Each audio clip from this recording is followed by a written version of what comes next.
Na mtazamaji wa Trend TV na Chile TV bwana, leo tuko hapa na moja kati ya upcoming artist katika industry ya mziki wa Bongo Flava. Atajitambulisha na tutapiga naye story kuhusiana na mambo mengi sana ambayo yanaendelea katika career yake ya mziki. Bwana, mambo vipi? Bwana poa bwana. Misha zinaendaje ndugu? Mungu ni mwema, sasa mambo yanasonga fresh unyama kabisa. Sawa bwana, tumeona project zimekuwa zikienda mbio mbio kweli kweli. Hebu tuelezee kwanza, sasa hivi kwanza game unaionaje mziki? Sasa game ipo bambe. Game ipo bambe.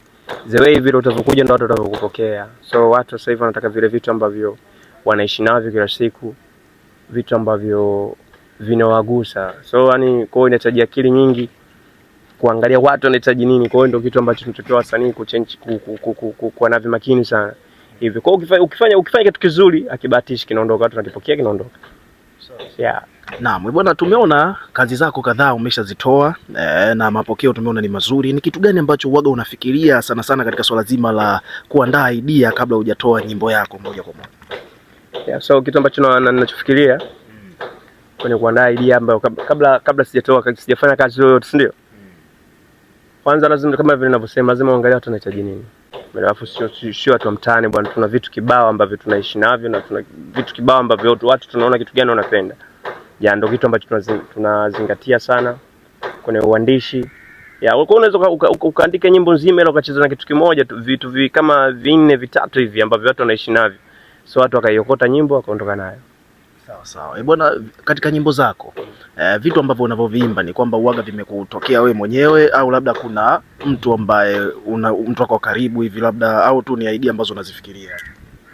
So uwaga na mara nyingi, so uwaga na ni vitu vingine, ni vitu ambavyo nafikiria kuvifanya, ila kuna vingine ambavyo vinahusu, kwa sababu kama hii hata nyimbo ambayo sijarogwa, nyimbo yangu mpya ambayo sijarogwa ni nyimbo ambayo nilimwandikia mtu kabisa, ni official maisha ya mtu. Yani ni mtu kabisa, kwa sababu nyimbo inazungumzia ni mapenzi kidogo. Kwa ule mchizi alikuwa kama amedata fulani, kwa hivyo datwa watu wanazungumzia kwamba ule mchizi amerogwa na mwanamke. Unaona, kwa sasa ule usika wake jamaa nikauvaa, so nikapata kitu kizuri, kwa nikaandika ndo kama hivyo nimeandika maisha yangu sio maseke, sina hata pesa nini fulani nichekwe. Kwa watu sometimes wanaweza wakawa wanaona maisha yako jinsi alivyo, si ndio? Kwa sababu binadamu unaweza kuona kipato kizuri tu, si ndio? Na sio kila mmoja anafurahia kipato chako. Kwa hiyo kuna wakati watu wanakuombea ufeli, watu wanakuombea ushindwe kufika sehemu nzuri, watu wanakuombea ile mafanikio yako yapukutike. Afu zeni ukishafanikiwa kupukutika, wanatafuta sababu ya kile chanzo kile kitu kupukutika. Kumbe ni chanzo usikute wale binadamu. Kwa hiyo ndo mchizi ule alikuwa na maisha yake tu fresh. Kwa mwisho siku jamaa akadata. Kwa alivyodata watu wanasema kwamba amerogwa na mwanamke. Ndio maana hata kuna kolasi ile nyimbo nasema hapana jani loga, mimi sijui ila jani loga. Kwa naambia sijui kama sijarogwa, lakini sijui. Kwa hapo nimeweka vitu viwili, kuna binadamu na mwanamke. Inaweza kama mwanamke kweli kaniloga, lakini siamini kama mwanamke ameniloga, sijui. Kwa ndio hivyo ambavyo tunacheza navyo sana katika uandishi. Sawa. Na kwa mujibu wa story ambayo umeiandikia nyimbo kwamba huyu jamaa unasema kwamba inasemekana kwamba amerogwa na mwanamke. Kuna nini kimetokea kati yake na huyu mwanamke mpaka watu wakahisi kwamba huenda mwanamke ndo anahusika katika hili swala? Huyu jamaa huyo na mwanamke wake. Mwanamke wake hatumfahamu sana. Sema tunajua watu wana maneno mengi tu. Yaani watu wana maneno mengi. Ila jamaa sina uhakika kama mwanamke atakuwa kamloga au ya, lakini jamaa alipagawa. Kwa alipopagawa watu wakaanza kusema bwana mwanamke ndo kamloga. Kwa ndo maana hata mimi nikalingilia ile kati kuandika ile wimbo kwamba mimi sijui kama nimerogwa na mwanamke, kwa sababu historia yake mwenyewe naifahamu kwamba mchizi alikuwa ipo vizuri, jamaa alikuwa anapiga kazi zake vizuri tu fresh, lakini baadaye akaja akadata. Kwa hivyo data chanzo hakijajulikana ni nini. Kwa hiyo lakini maneno ya walimwengu akasema mwanamke ndo kamloga. Unaona, kwa ndo maana mimi kwa sababu mimi nina talent, kwa hiyo nikaingilia ile kati nikatafuta mbona kama jamaa na kitu. Ni nyimbo ambayo nilimtaja jina lake kabisa, lakini mwisho wa siku initamani hata kuna video awepo yeye, lakini sasa unajua yeye ni chizi kabisa, kwa leo mwisho wa siku akafunja kamera za watu kule. Kwa hiyo nikaisha kuna maneno kwa hata ile jina lake nilivyotaja nikalitoa, lakini ujumbe ulikuwa kwamba nyimbo nzima ilikuwa inamhusu yeye mwamba. Na kwa ni historia ya kweli. Yeah. Sijarogwa ni nyimbo ambayo umeandika kwa historia ambayo kweli imetokea. Ni historia kweli imetokea. na ipo Jamadi leo kadata. Na je, vipi mapokezi baada ya kutoa nyimbo hii hapa ya Sijalogwa ambayo ni true story? Mapokezi yamekuwaje? Kwanza katika nyimbo zangu zote zilizopokelewa vizuri, kwamba kila mtu akiniambia Mungu umeumiza, nyimbo umeumiza, nyimbo umeimba, yani hiyo ndio hiyo. Kwa hiyo nilichogundua watu wanataka story, wanataka kitu ambacho kipo. Watu wanahitaji vitu ambavyo vipo. Kwa hiyo mtoto akisikiza nyimbo anasema Mungu umeumiza. Yani watu wengi sana wamerespect ngoma nimeumiza, na kweli ngoma hata mwenyewe nikisikiza naiona ina kitu. Na itaendelea kufanya vizuri kwa sababu ndio kwanza nimeitoa. Itaendelea kukimbiza vizuri. Kwa hiyo naamini ni nyimbo ambayo itafika mbali kidogo. Unyama sana.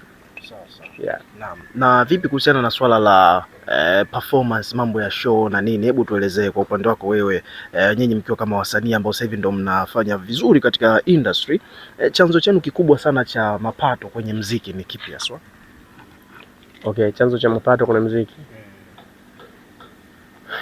Muziki ni kitu ambacho kinahitaji uvumilivu. Tukizungumzia muziki unahitaji uvumilivu kwa sababu yani muziki, kwa sababu mapato yake ni hapo mdogo mdogo sana. Kwa sababu muziki unahitaji uweke kwanza. Unahitaji uweke. The way unapokuwa ushatengeneza industry yako imekuwa kubwa, ndio mapato yako utaanza kuyaona. Lakini kwa muda huu ukianza kufikiria kibunda kindiki titi, utafeli na utajistress sana. Kwa sababu hata muziki wenyewe ufanye nini ili uondoke, lazima upate management ambayo ikuwekee nguvu. Kwa management lazima iangalie kwanza na kupambania uondoke, afu zendo baadaye mambo yale yanaingilia kati hapo. Bwana, kuna kipindi J Master bwana tulikuwa tunakuona sana kwenye interview mainstream, yani bwana watu wakawa wanahisi kama vile tayari bwana ushapata management, ushaanza kwenda mjini na vitu vingine kama hivyo. Hebu tuelezee kwamba bwana zile harakati zilishaje na ulipata management au watu walikuwa wanakufuata kutaka kukumanage, lakini mkawa mnashindwana kidogo kwenye mambo ya percent na vitu vingine kama hivyo? So unajua nini? Mimi najipambania mwenyewe. Alafu ukiamini katika management utafeli. Sema hivyo vitu vinakujaga the way. Ukishaondoka vitu kibao vitakuja. Kweli nisha kupata management fulani hivi. Lakini sasa nilivyoiona hapa, unajua kuna vitu vingine unakipata alafu unaona hata nguvu zangu mimi kuliko hiyo management. Kwa sisi wasanii ambao wadogo. Kuna mtu mwingine anaweza akakuona hivyo una kitu, si ndio? Akatamani kufanya kazi na wewe, si ndio? Sasa kuna watu wengine wajui biashara muziki iko vipi. Kwa sasa unaweza kuwa na mtu kakupata anatamani kufanya kazi naye, unaingia naye kwenye mtiririko wa kazi, lakini afanye ile kazi. Yani afanye ile kazi, kwamba nikimaanisha afanye ile kazi atiki bunda. Kwa unakaona msikilizia tufanye hivi, anakusubirisha kwa muda unaenda, kumbe kipindi hicho hata kama wewe ile shimu yako ambayo unaipata ungeiweka pale ingekupigisha hatua. Kwa hiyo mimi naamini kuna kupambana tu, ila tukatae management ndio kila kitu. Kwa hiyo lakini tukimpata mtu ambaye mzuri anajua biashara muziki, anataka kuweka hela, kwa hiyo tufanye kikubwa, tufanye kazi, tunaondoka. Lakini vitu vyote ambavyo tunafanya ni mimi mwenyewe. Kwa hata yenyewe Sijalogwa interview na ataanza kibao tu hapa karibuni. Ataanza kibao tu, nadhani hata wiki tutaanza kubonda interview, yani hivyo. So tunamshukuru Mwenyezi Mungu kwa kila hatua, tunamshukuru Mwenyezi Mungu tunachohitaji tunakipata kwa wakati. Tunatamani vikubwa, lakini tunaamini vitakuja, kwa sababu vidogo tukivitamani tunavipata. Kwa hata vikubwa vitakuja tu, uvumilivu na subira. My brother. Sasa hapo nimekuelewa bwana, kwamba management tatizo ni kwamba investment, uwekezaji unakuwa mdogo yani. Sawa. Naam. Vipi kwa upande wako wewe ukiwa kama msanii ambaye unajitegemea, yani solo artist bila management, changamoto zinakuja wapi haswa kwa msanii kama wewe mwenyewe ukiwa unajisimamia? Changamoto inakuja kwanza ni stress. Unaelewa? Ni stress, sema sasa utafanyaje? Kwa sababu unajua sometimes kuna vitu ambavyo vinatia stress, lakini sasa ndo maisha yenyewe yako hivi. Changamoto zinapokuja pale unapohitaji kufanya kitu alafu unakuta mfukoni una kitu, lakini sasa inabidi upambane, uwe na subira kidogo hadi mambo yakae sawa, unaweka kitu hivyo. Yaani hivyo. Lakini bro, mimi sikwamagi. Sikwamagi. Namshukuru Mungu kwa hilo kitu, sikwamagi. Kuna kile kilichokuwa ndani ya uwezo wangu Mungu huaga ananipa, nafanya. Naam, bwana, si tumeona kazi zako J Master, tumekuwa tukikufuatilia kwa muda mrefu sana, kila kazi unayoitoa hususan kwenye swala la video, tunaona kwamba wewe unafanya video za uhakika haswa, yani sio masiara. Bwana, story inaonekana na kila kitu. Hebu zungumza na mashabiki zako ambao wanakutazama sasa hivi, ambao wanatamani kukufuatilia, kukusupport kivyovyote vile. Okay. Bado so nawapenda sana Tanzania wenzangu, nawapenda sana pambanaji wenzangu. So nahitaji support yenu. Mnaweza mkaingia kwenye account yangu ya YouTube Jmaster TZ. Kiingia pale, usisahau kusubscribe, kushare na kucomment. Napenda sana support yenu, hiyo ndio muhimu. Na ukifanya hivyo unakuwa mtu wa kwanza kupata ngoma kali kutoka kwangu. Kwa nahitaji support yenu, hiyo ndio kila kitu sana. Ili tuweze kupiga hatua, support hapo ndio muhimu. Kwa unaweza kuingia kwenye account yangu ya YouTube pale kunisaidia kusubscribe. Kama hujanifollow Instagram, kanifollow Jmaster TZ. TikTok Jmaster TZ, Facebook Jmaster TZ, kote Jmaster TZ pia. Spotify, Sui, Audiomack, Boomplay, kote tunapatikana ngoma zangu. Hivyo wa Tanzania na support yenu hiyo. Sawa. Naam, mtazamaji, kama ulivyosikia tulikuwa tunapiga story na Jmaster TZ ambaye sasa hivi hapa ametoa track yake mpya kabisa ambayo inakwenda kwa jina la Sijalogwa. Bwana, kama alivyosema platform zote anapatikana, jina ni hilo hilo moja, Jmaster TZ.